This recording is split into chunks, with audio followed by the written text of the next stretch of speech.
And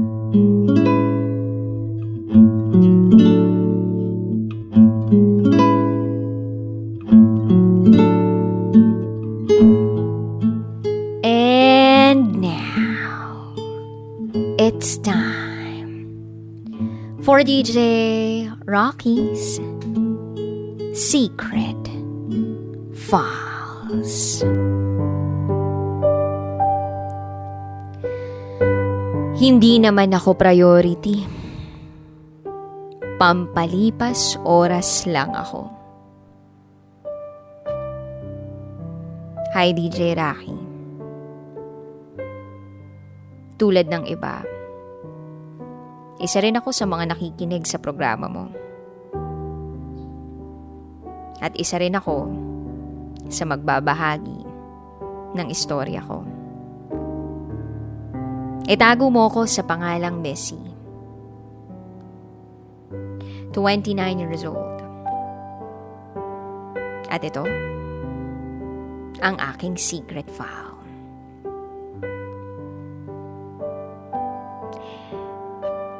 Dati akong nagtatrabaho sa Saudi. And that time, usong-uso ang Facebook. Kapag walang internet, malulungkot ka. Dahil wala kang makakausap. At dahil usong-uso nga ang FB, kung ano-anong na-explore ko. Hanggang sa na-curious ako sa group chat. Nagka-interes ako sa group chat. Paano nga ba makipag-usap sa iba't ibang tao? Then meron akong kaibigan na miyembro ng isang GC. Nagtanong ako sa kanya. Kinulit ko siya. Sabi ko kung po pwede isali niya ako sa GC, kung saan siya nabibilang.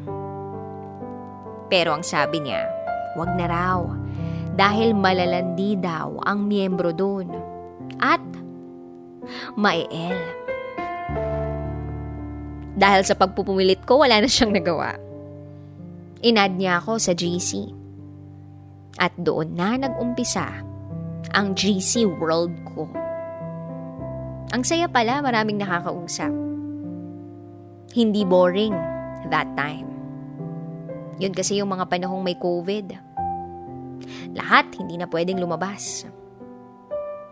At sa GC na yun, meron akong nakilalang lalaki.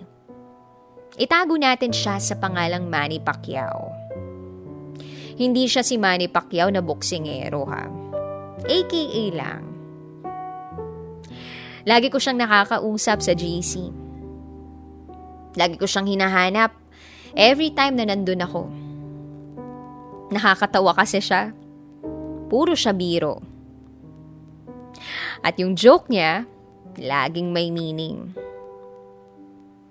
At natagpuan ko na lang yung sarili ko na unti-unting nahuhulog sa kanya.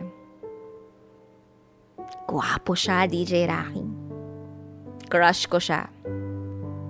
At hindi ko akalain na magme-message request siya sa akin. Kasi akala ko kapag gwapo, ayaw sa pangit. Pero itong Manny Pacquiao na to, hindi snubber. Kaya lang syempre, kailangan kong harapin ang katotohanan. Na kahit hindi siya snubber, meron naman siyang asawa at anak. Hindi ko naman sinasadya na mahulog ang loob ko sa kanya. Alam ko namang mali yun eh. Pero humanga kasi talaga ako sa kanya. To the point na hindi na ako magkagusto sa iba. So dahil nga may COVID noon, 15 days siya na na-stranded sa Pangasinan. Dahil sa work niya. Hindi sila pinayagang umuwi. Until wala pang sinasabi ang gobyerno. At ayun, lagi kami nagkakausap. May mga pagkakataon pa nga na nakakatulugan na namin ang isa't isa through a call. Para kaming teenager na nagliligawan. First time kong maranasan yung ganun. Parang laging may paru-paro sa tiyan ko. Dahil nga kilig na kilig ako. Laging merong update kung anong ginagawa niya, kung kumain na siya. Nasanay ako na araw-araw ganun ang routine namin. Until na uuwi na raw siya. Siyempre, nalungkot ako.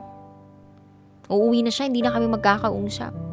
Kailangan ko na ulit sanayan ang sarili ko na hindi siya nakakausap. Pero sabi niya, mag-o-online pa naman daw siya. Hindi nga lang ganun kadalas.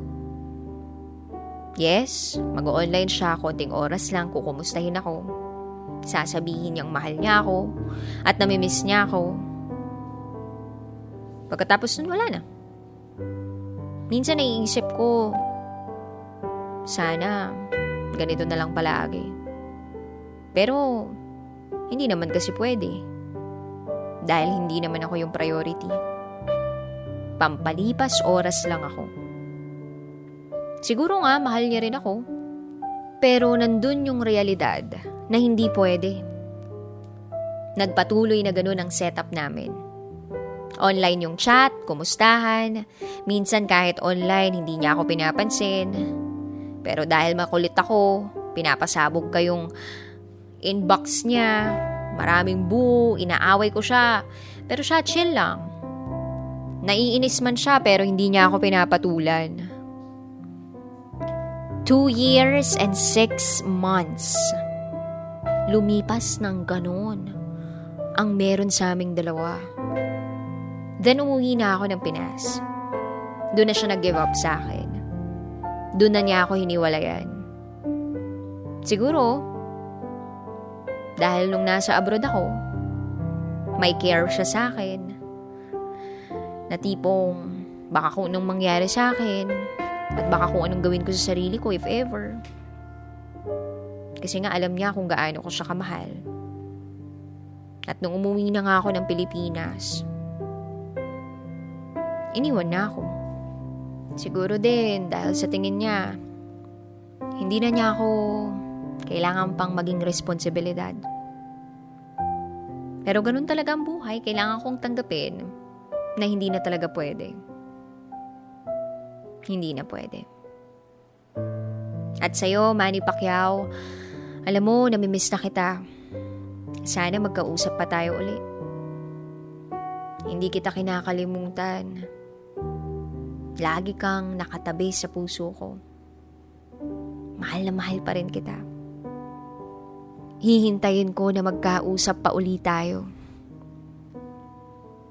I miss you so much. Hanggang dito na lang po, DJ Rocky. Muli, ako si Missy at ito ang aking secret vow.